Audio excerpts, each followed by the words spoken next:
Hello, my name is Michael. I am here in the Fodderman workshop in front of the Fodderman test kitchen. This is a climate-controlled tent where we grow our test fodder. We try out all of our systems. And this is the shop, although you can only see a corner of it, where we manufacture the systems. I am making this video today in order to provide a video assembly manual, instruction manual, for our Foddomatic 40, which is a 7-tray, 40-inch hydroponic fodder growing system that we manufacture here. And if you're watching this video, the odds are that you bought one and you received one in the mail. When you receive it in the mail, this is what you're going to get. Inside a cardboard box, hopefully cushioned very carefully and packed very well, will be all of these pieces. This constitutes the entire system. When you get this assembled, it will look a little bit more like this. This is essentially complete Foddomatic 40 system ready to go. What I'm going to do is go through these pieces one at a time and explain what they are, and then I'm going to actually assemble it so you can see how it goes together. Alright, you get your Foddomatic 40 in the mail. It's going to come in a cardboard box. When you open the box, please be very careful not to use a sharp knife, because if you cut through it with a box knife, you can possibly score some of this plastic, and you don't want to do that. It's very pretty when it's all together, and you don't want scratches in it. Alright, when you open up the box, these pieces are going to be in that box. The first thing that hopefully the thing that will be on top will be this assembly. This is the water supply system and water regulation system, and it will come put together just like this. Set that right here. The next thing you'll see is the drain system. Not very complicated. This is the drain tray and the feed to the hose that you'll probably run to a recycling a bucket of water to take to your garden. Set that here. Next thing you'll find are 7 inserts. This is an example of the insert with some assembly stuff in there. You'll have 7 of these pieces, and then you'll have 7 of the trays themselves. This is the bottom tray. This is the insert that slides into the tray. Not a whole lot of assembly there. All you do is tuck one into the other. There will be 7 sets of these. We have 1, 2, 3, 4, 5, 6, and 7. I'm just going to set these aside because we don't need these right now. Those, of course, will be making another appearance here in just a few minutes. The next thing you'll see is a bag with a few parts. I'll explain those in just a bit. There's going to be 8 legs for the support structure, which is a rigid vinyl shelving unit, or at least parts of it. We don't need the entire thing. There should be 8 legs, and then there should be 2 shelves, or two support structures, also known as shelves. 1 and 2. That constitutes the Foddomatic 40. It's pretty straightforward, not a lot of pieces. Hopefully they're all there. Pardon might go in the background. Alright, I'll be right back and we'll assemble this thing. Alright, I'm going to get on my knees for this part. Normally do it on a table, but the floor is nice and flat, so here we go. Yeah. Okay, the first thing I'm going to do is assemble these legs of these 2 shelving units. The legs have 2 ends. There's a tapered end and a full end. Be sure to insert the full end, not the tapered end, into the underside of. On the right-hand side, on my right-hand side, you'll see 2 holes on the side. These are the mounting holes for the water control system. So you'll want to make sure those holes are on the outside, on the right-hand side as you're facing forward with the unit. The next thing that I'm going to do is very difficult. I'm going to take this assembly right here and unfold it. These pieces are not glued together intentionally. There's no need to glue these together, but if you want to, you're welcome to. We don't glue them together because it makes it very easy to transport. I'll pull this back a little bit. The next thing that I'm going to do is make sure I have this drain system, which is going to go right here. I'm going to go to my small bag of parts. In my small bag of parts, you'll see a few things. One is a bundle of cable ties. These are heavy-duty cable ties. These are not your dollar store zip ties. These are made for industrial applications, and these are tough, which is why we use them. They're also vinyl, which means they're very washable. They won't rust. They're very cleanable. They're very good for a waterborne system. The other thing you'll see are 7 water supply lines with their accompanying metering system. This is a specific gallons per hour emitter that regulates the flow from the water coming in into the system. Then you'll see a few little black buttons here. We don't need those yet. In fact, we don't need these yet. We do need a couple of these, so I'm going to pull out two zip ties, cable ties. Let's scoot them back. At the front of these two elbows you just dropped into the system are two holes on each side. You'll want to take a cable tie, slide it into those two holes just like this. Keeping in mind that the cable ties have a directional, the tab needs to go into the lock in a specific manner, so if you need to experiment with one to make sure you get it right before you waste one, I would. Then you take the drain unit, which is all glued together and ready to attach your hose.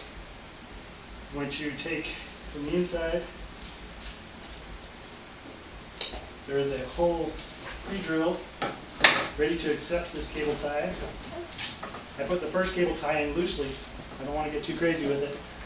And I come over here and I'll attach the second cable tie to support it. I'm not going to snug those up. I'm going to leave those loose until I actually put my my growing trays on the system so that I can snug it up directly to it and get it exactly where I want it to be.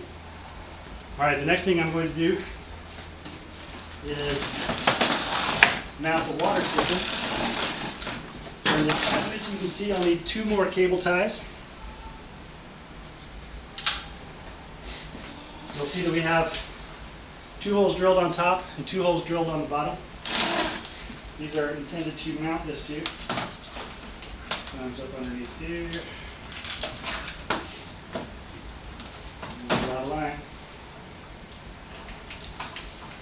Alright, I'll take one zip tie. Again, paying attention to the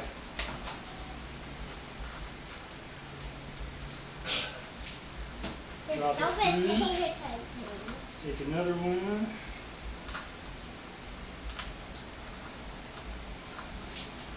Alright, put them on the right side of the PVC. I'll simply take this guy. It has two channels on the intake and on the outtake. I'll start with the intake. I'll just again bring that cable tie together. I like it on the bottom. Just snug it up gently. I don't want to snug it up too tight here.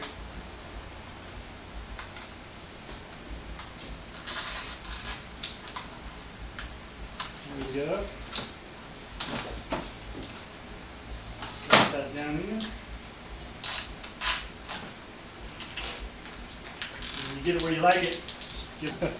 Alright, the next thing that we need to do, that's all the cable ties we need. I've given you several spares in case you need to practice with a few or you've run into an issue.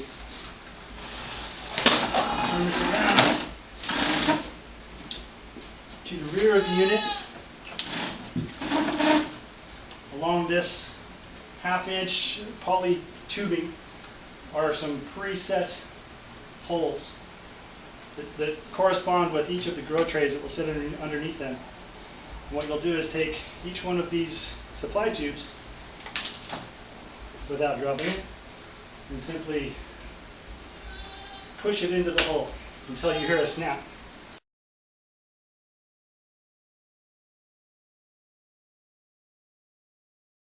Third place, we like it. So there you go. Essentially the unit is complete. This is almost everything that needs to be done in order to start growing fodder. I'm going to pick it up, spin it around again. Not very cumbersome, very easy to move. And I'm going to bring in the trays. Alright, the first thing that I'm going to do with the trays, a little dust here, is I'm going to take them apart. A little more dust. You'll see at the front of the trays there is a hole drilled at the drain end of the tray. Go back to our parts bag here. You'll see that you have 7 of these little, I refer to them as drain buttons. They slide right into that hole, like thus. It's just a friction fit. There's nothing that needs to hold them there. In fact, I want to be able to pop them out if I ever want when I clean this. So pop that into the front of it. Set the supply line inside. Put it generally over the tray, and insert the insert into it. And that's the extent of creating the tray. I'm going to bring each of these trays up here.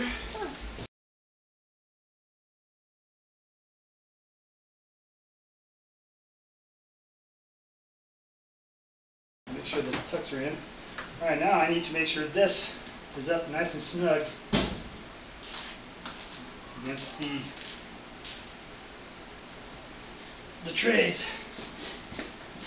The drain is a 2-inch PVC channel that is intended to have a bit of an angle to it.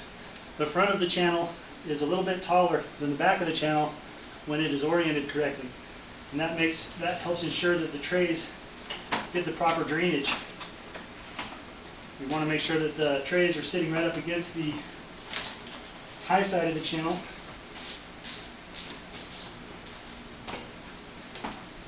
Has to be just like that. Tray fills, it will fill to the level of these indents, and then when it overflows, which is essential to this process, it will overflow into these indents. These indents will channel that water down into this drain. So when the system overflows, as it's intended to, it will drain properly into this channel, into this fitting, into this hose, and you'll attach a garden hose here, and again run it out to your IBC to recycle back into your garden. So, finish laying this all out.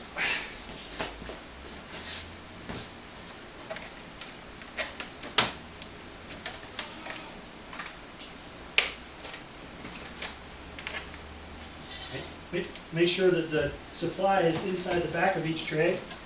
Lay the trays out evenly. All that I need to do is attach a garden hose, program the timer, make sure this is in an area with good ventilation and good light, good temperature control as well. You don't want it to freeze and you don't want it to get too hot. Load up a tray with seed and off you go. I'm going to let it go right there. I'm going to make a few changes here. In fact, I'm going to hook this up and go get my soaked seed. So here we go. I have attached the garden hose supply, and I've attached the garden hose drain. The water you see on the ground there, if you can see that, is from the garden hose as I attached it to make sure it was leak-free. Water happens. You be careful where you put this thing. If you can see it, it's actually running. I've got the system on. It's going through its 10-minute cycle right now, filling up.